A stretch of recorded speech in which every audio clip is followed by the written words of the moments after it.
Bom, vamos lá então, aula 4, a gente vai falar hoje do princípio da minimação, certo? A gente viu na aula passada a Lagrangiana completa, né? E viu que a gente precisava de mais um termo, que era a Lagrangiana do campo eletromagnético livre, né? E esse termo aí que a gente vai passar algumas aulas para encontrar ele, certo? E aí sim poder descrever a Lagrangiana do campo eletromagnético e a Lagrangiana completa por consequência, certo? Deixa eu só me organizar aqui. Exatamente, foi nisso que a gente parou ontem, tá? Então, hoje, aula número 4. Ai, tá tudo caindo aqui. Beleza. E, bom, então, seguinte, vamos lá. Princípio da minimação, também chamado de princípio de Hamilton, às vezes, tá? Princípio de Hamilton.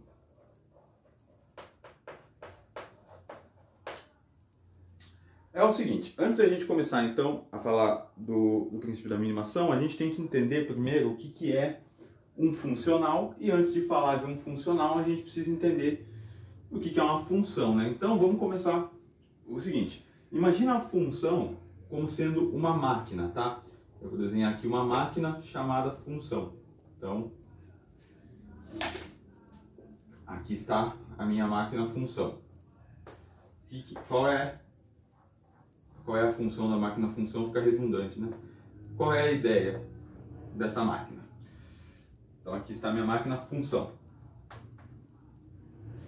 Se eu pegar e colocar dentro desta máquina um número, imagina a função como sendo essa máquina onde eu coloco aqui um número real, x. A minha função vai trabalhar com o motor dela, a máquina vai pegar o motor dela, vai trabalhar no x e vai me cuspir aqui um outro número real, y. Acabou. Isso que uma função faz. Ela pega um número real, né, atua nesse número e me devolve outro número real. Em termos matemáticos, o que a função faz? Ela pega um número real e me leva em outro número real. É isso que faz uma função, tá bom? Então eu jogo um número aqui dentro, cada função tem um modo, né, de operar, e aí ela opera nesse número e me devolve o valor. Por isso que eu posso escrever y como sendo f de x, tá? Então essa é a máquina função. O funcional a gente também pode pensar nele como sendo uma máquina, né?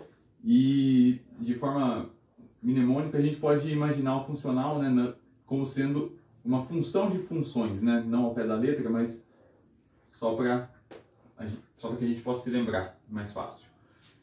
Então aqui eu tenho um funcional que eu vou chamar S, e o que o S vai fazer? Assim como uma função, ele vai me voltar um número real, que eu vou chamar de y também. Só que aqui na entrada eu não vou colocar um número, eu vou colocar uma função. Então entra uma função, o meu funcional trabalha nessa função e me devolve um número real. Em termos matemáticos, então, um funcional, ele pega uma função e me devolve um número real, tá? Então esse aqui é o funcional. Funcional. Meu Deus. Esse é o funcional. Função, eu jogo um número, ele me dá outro número. Um funcional, eu jogo lá dentro uma função, me dá outra função. Certo. E aí qual que é a ideia então? A gente vai querer, na verdade, o princípio da minimação ele está relacionado ao funcional. E por que se chama princípio da mínima ação? Porque é o seguinte, a gente vai definir primeiro. Vamos pegar o gráfico aqui de uma função, certo? Uma função arbitrária f de x. Vai ficar claro o nome agora do princípio da minimação. Por que chamar de princípio da minimação? Vamos pegar dois pontos aqui. Eu vou chamar esse ponto aqui genérico de x1, esse outro ponto aqui de x2. E aí eu vou pegar e eu vou descrever uma função f de x que seja desse jeito aqui, por exemplo. Ele sai de x1 e vai até x2. Aqui está a minha função f de x. Qual é a ideia? Por que isso aqui se chama princípio da minimação? Eu vou escrever a ação que é o meu S, o meu funcional, como sendo uma integral de x1 a x2, de f de x dx. E por que ele é o princípio da mínima? Por que tem a palavra mínima no meio, né, desse princípio? Porque eu quero encontrar a função de menor valor para tornar esse cara o menor possível, para tornar S estacionário, que a gente vai usar esse nome, tá? Estacionário significa S o menor possível. Bom, nesse caso, qual seria a função f de x que eu tenho que colocar aqui para tornar S o menor possível? Já que eu estou falando da distância entre dois pontos num plano, f de x é uma função do tipo ax mais b, que é o que? A equação da reta. É simplesmente isso. Se a f de x for ax mais b, pronto, esse cara é mínimo, é estacionário, é o menor valor que ele pode assumir aqui, tá? Porque eu posso ter, na verdade, infinitas funções que saem de x1 e chegam até x2. Eu poderia ter uma função assim, por exemplo, poderia ter outra aqui, ó, mas a que minimiza o s, que torna S estacionário, mínimo, é a reta, tá? A reta torna esse cara o menor possível. Por isso que ele é chamado de princípio da mínima ação, tá? A ação é esse nosso S, definida como essa integral aqui, e mínima porque eu quero o valor mínimo para a função. Bem simples, né? Deixa eu ver se eu não pulei nada. É, exatamente isso. Vamos fazer o seguinte aqui, vamos pegar ainda essa função f de x, eu vou apagar esse cara aqui, ó, e eu vou fazer o seguinte, agora a gente vai definir uma outra coisa, tá? Vamos pegar os mesmos dois pontos x e y aqui, e a gente vai fazer agora, ok, cadê o meu giz azul? Aqui. Pegar os mesmos dois pontos aqui, xy não, x1 e x2. x1 e x2. Vamos pegar uma função f de x parecida com aquela lá que a gente tinha, né? Então, algo como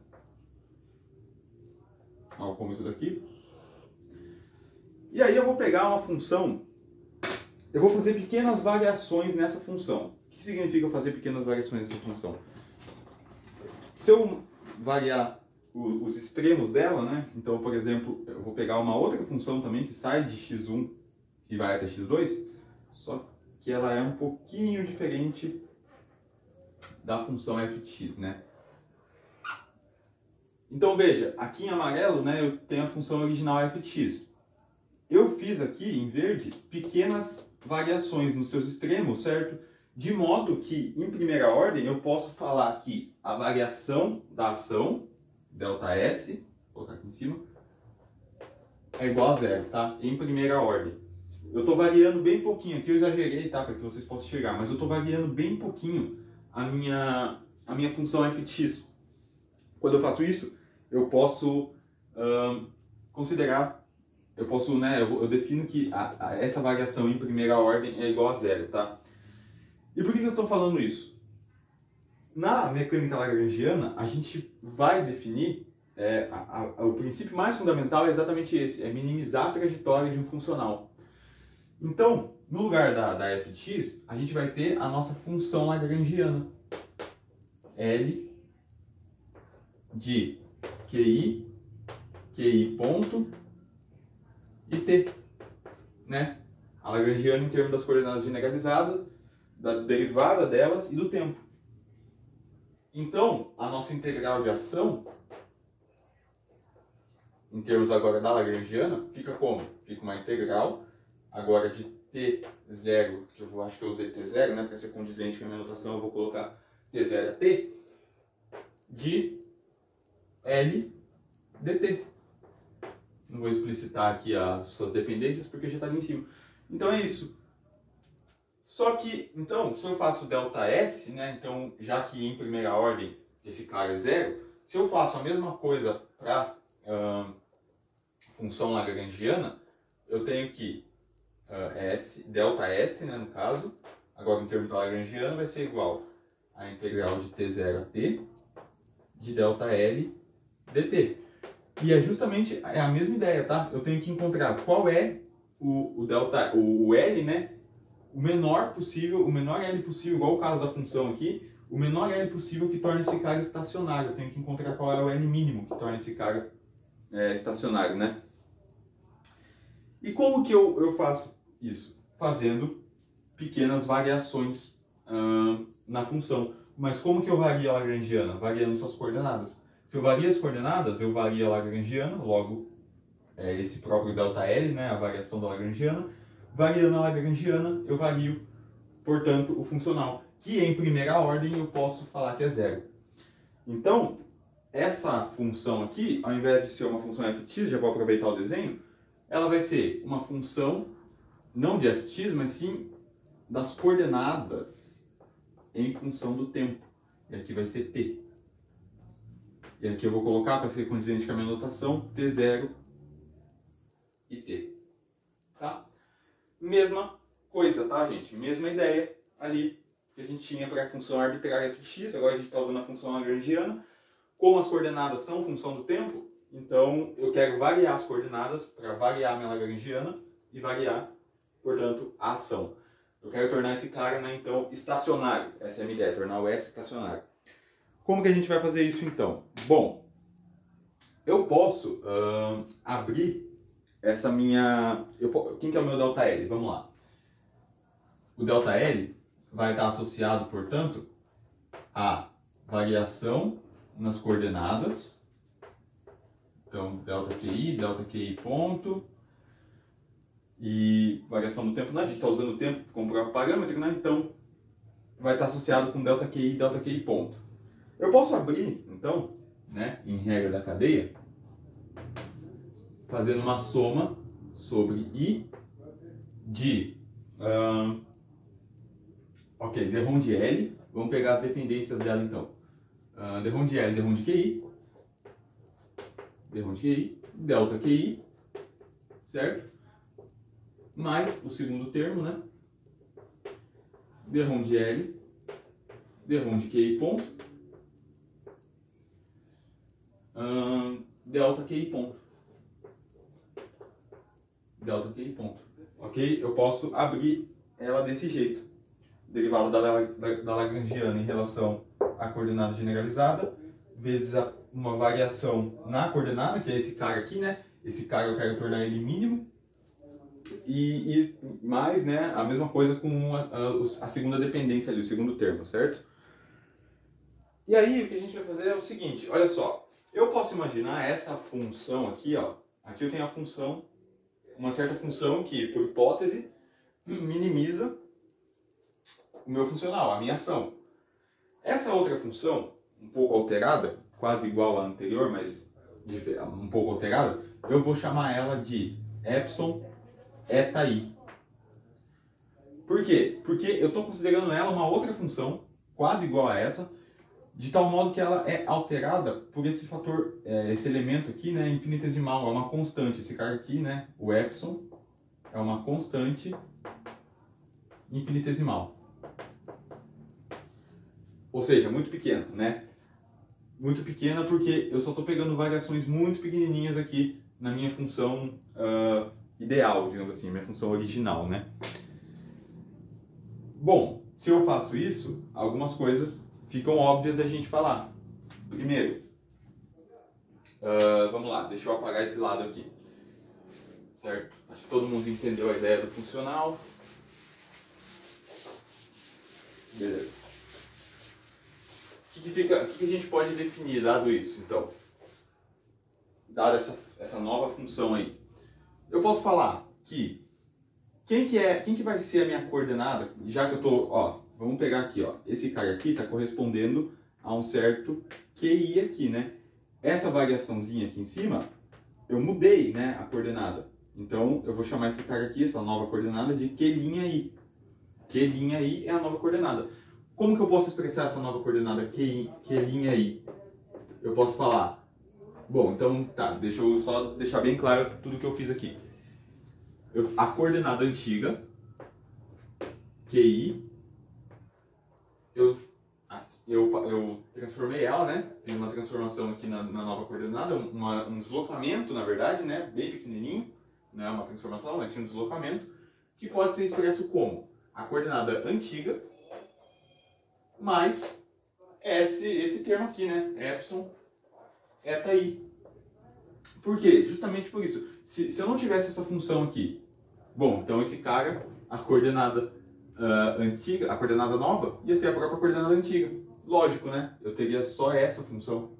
Como eu tenho pequenas variações aqui, dado por esse termo aqui e essa função, eu tenho que somar esse cara. Mesma coisa vale para QI linha, ou melhor, QI ponto. Quem que é o meu QI ponto? Q ponto é, eu fiz um deslocamento, né? Então é só derivar esse cara no tempo. Então eu posso escrever o Q linha ponto como QI ponto mais epsilon eta ponto i, né? Agora, quem que é esse cara aqui, ó? Quem é eta ponto, ou melhor, quem é epsilon eta i e epsilon eta i ponto? É o que eu estou chamando ali de uma variação, de uma pequena variação na coordenada. Então esse cara é o delta QI e esse cara é o delta QI ponto. Tá? Então eu posso falar, né, em termos mais gerais que o QI linha, a nova, esse deslocamento, né, dessa coordenada generalizada, é a coordenada antiga da função original mais delta QI. E pelo mesmo raciocínio, né, QI linha ponto é QI ponto mais delta QI ponto. Beleza? E por um argumento extremamente simples, né? Que é, tome, isso é uma maneira até muito estratégica de resolver, né, esses problemas de pequenas variações. Pegue um termo infinitesimal, multiplique por uma função que é tão parecida quanto, né, a função original, e aí a gente pode fazer esses termos, né, em primeira ordem esse cara é zero, então sem problemas. Bom, já que eu sei que o ponto representa uma derivada temporal, eu vou pegar e substituir esse cara ali. Olha só, vamos voltar ali para o ΔL ali, para a variação da Lagrangiana. Lembrando, tudo isso que eu estou fazendo é para variar L. Por que eu estou querendo pegar ΔQi e ΔQi ponto? Porque esses caras representam variações no argumento de L, né? QI e QI ponto são argumentos da Lagrangiana. Se eu vario eles, eu vario a Lagrangiana. Variando a Lagrangiana, eu vario a ação, que em primeira ordem é zero, isso é importante lembrar. Então, bom, eu vou pegar aqui, ó, vamos voltar aqui então para o ΔL. Olha só, ΔL vai ser uma soma em I, né? Então ali no caso é d de L, d de Q1, ΔQ1 mais d de L, d de QI, um ponto, enfim, vocês sabem disso, né? Você poderia colocar somatório de 1 até N aqui, eu vou colocar só sobre I mesmo. Então eu vou copiar esse cara, d de L, d de QI, ΔQI, que é, né, nosso epsilon eta i. Mas, aí eu tenho d de L, d de QI ponto. Aí, ao invés de escrever ΔQI ponto, eu vou escrever DDT. Eu vou escrever DDT de ΔQI. Porque isso aqui é só uma notação, né? O ponto está representando a derivada temporal, então eu posso escrever desse jeito, tranquilamente. Agora percebam comigo uma coisa. Aqui tem que ter visão. Olha só. Isso aqui, esquece esse termo aqui. Olha para esse cara. Isso aqui está com muita cara de primeiro vezes derivada do segundo. Eu posso pensar desse jeito, não posso? Como regra do produto. Por exemplo, se eu tenho... Eu vou juntar esses dois caras. d de L, d de QI ponto. ΔQI. Toma a derivada temporal desse cara. Quem que é a derivada temporal? Tem que usar a regra do produto. Então é a derivada do primeiro, ou seja, isso daqui, né? É a derivada do primeiro, ou seja, DDT de d de L, derrom de QI,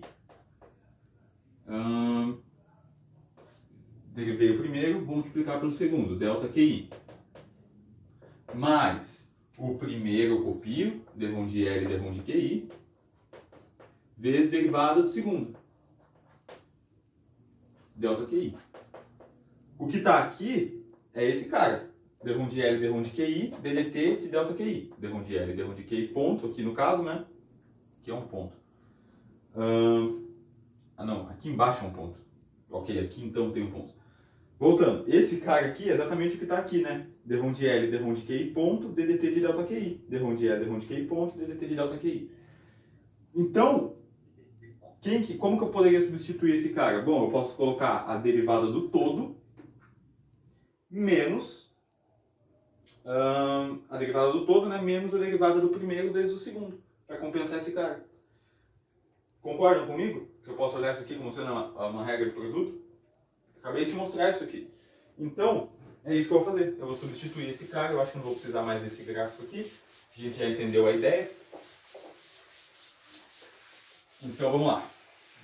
Deixa eu só ver se...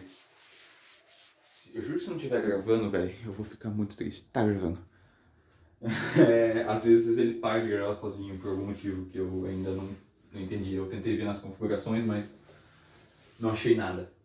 Então vamos pegar e jogar, né? Então eu posso escrever esse cara aqui, ó, passando esse cara pro lado de cá como a derivada do todo menos a derivada do primeiro vezes o segundo.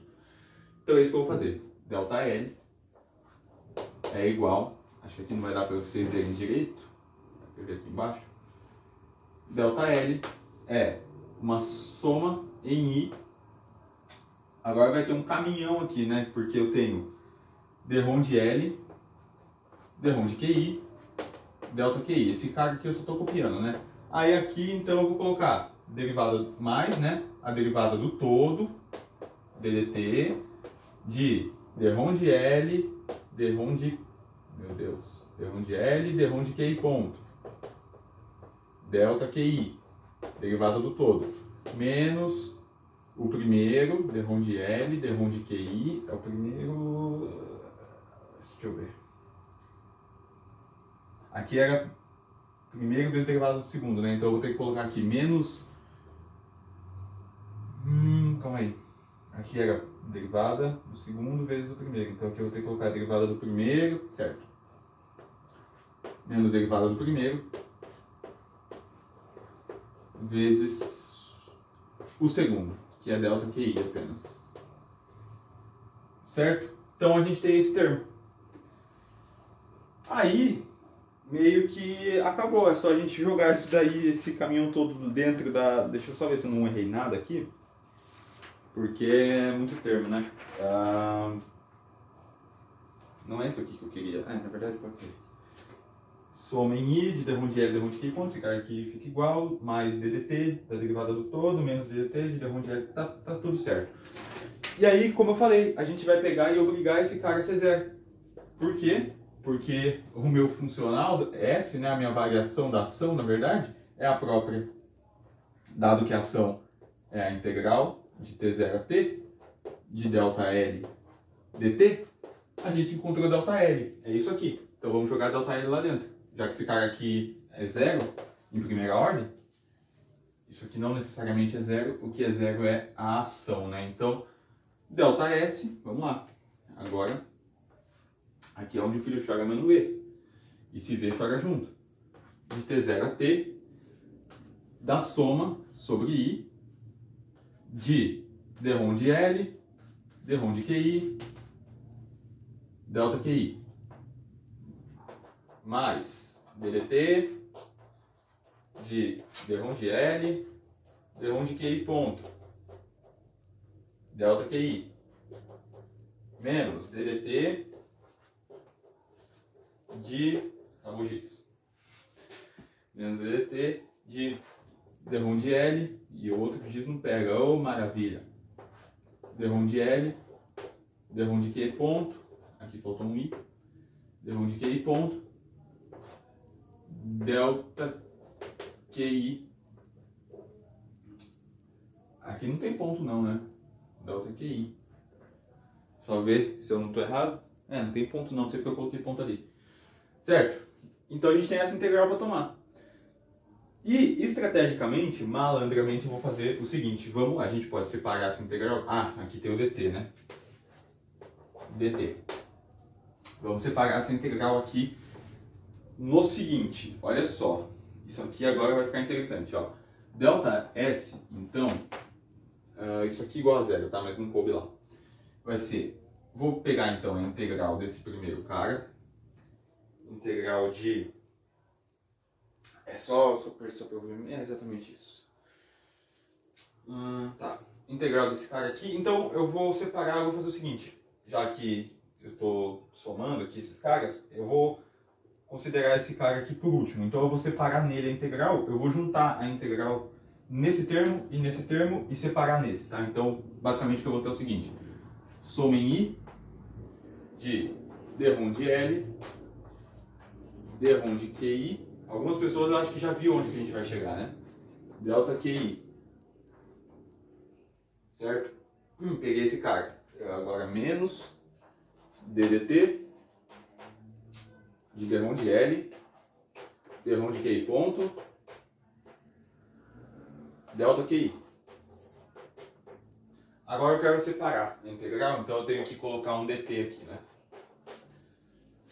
Menos a integral de t0 a t, aí eu vou ter que, eu vou colocar esse termo aqui, ddt, do todo, né? Que é d1 de L, d1 de QI ponto, delta QI, dt. Isso aqui igual a zero. Beleza? Aqui T0 é T, né? Bom, esse termo aqui, olha o que eu tenho aqui. Eu tenho uma derivada total de todo o termo indo de T0 a T. Ora, acontece que, se a gente fosse ver lá no gráfico, né? Isso aqui é um termo de fronteira, né? Que a gente fala. A integral de ambas as funções, ou se eu estou variando QI independente, ela é zero em T0 e em T. Porque qualquer função sai, que a gente está considerando, né? Ela vai sair de T0 e vai chegar em T. O que eu quero saber é a trajetória dela. Mas nos extremos, qualquer função que eu considerar ali vai ser zero. Certo? Então, esse termo aqui, que é um termo de fronteira, morre. Além de que, olha só, a gente está tomando uma derivada temporal e integrando no tempo, né? Então, o que sobra no caso seria esse cara, mas como ele é um termo de fronteira, então esse termo todo aqui é nulo, vai para o espaço, beleza? Sobra o que, portanto, pra gente? A gente vai ter que apagar aqui, não vai ter como? Eu posso continuar aqui embaixo mais um pouquinho, né? Sobra esse cara aqui pra gente, né? Então, ok, sobrou esse cara aqui. Na verdade, não precisa separar. Sobrou isso aqui tudo aqui é igual a zero, né? Sobrou isso. O que a gente faz com isso? Olha só, perceba. Aqui eu devia ter colocado uma sominha ali também, mas esqueci, enfim. Eu quero uma variação, como meu delta S tem que ser zero, eu quero que delta QI seja zero em toda a trajetória, né? Não apenas nas fronteiras, né? Nos extremos. Nos extremos eu sei que ele vai ser zero, em T0, em T, ele vai ser zero. Mas eu queria que ele fosse zero, então eu queria que delta QI e também ali tem um ponto, né? Ou é engano meu? Não, é engano meu. Não. Eu queria que delta QI fosse zero por toda a trajetória. Então, se a gente fosse analisar o gráfico lá, né? Vamos pegar uma curva aqui representando aquilo lá. Eu não quero que ele seja zero só aqui, nos extremos. Eu quero que ele seja zero aqui, né? Em toda a trajetória. Eu quero isso. Para quê? Para que esse meu delta S seja o menor possível, né? Então eu estou variando muito pouco as minhas coordenadas ali, de modo que por toda a trajetória esse cara é zero. Se esse cara for zero em toda a trajetória, e aí então a gente usa que o delta S tem que ser zero, que está ali escrito, bom, esse cara aqui sai daqui, enfim. A gente fica simplesmente com d-ROM de L, d-ROM de QI, menos DDT de d-ROM de L, d-ROM de QI, ponto. Isso aqui é igual a zero. Conhece essa equação? Alguém já viu essa equação? É a equação de Euler-Lagrange. A gente chega na equação de Euler-Lagrange por um princípio muito mais fundamental, que é o princípio da minimação, né? Pelo cálculo variacional, por um princípio variacional e tudo mais. Fazendo esse cara ser zero por toda a trajetória, né? A gente chega nela naturalmente. Na verdade, todos esses passos, né, levaram a gente para a equação de Euler-Lagrange de forma natural. E, bom, isso é